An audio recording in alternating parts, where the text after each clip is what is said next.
ప్రభుత్వ ఉద్యోగం కావాలంటే ఆదివారం ఇలా చేస్తే చాలు. ఈ పరిహారాన్ని ఆదివారాల్లో చేయాలి. పూర్తి విశ్వాసంతో చేస్తే తప్పకుండా ఫలితం ఉంటుంది. ప్రతిరోజు సూర్య నమస్కారం చేయాలి. అలాగే ప్రతి ఆదివారం ఉదయం 6 గంటల నుండి 7 గంటల మధ్య ఇంటి డాబా మీద సూర్య హోరలో నేతితో దీపం వెలిగించి సూర్యుడిని పూజించాలి.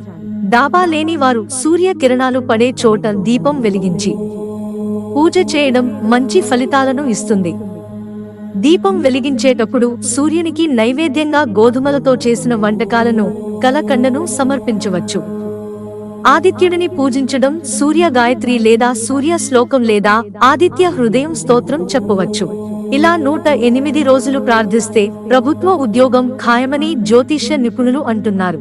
మిత్రులారా, ఛానల్ సబ్స్క్రైబ్ చేసుకోవడం మర్చిపోకండి. ధన్యవాదాలు.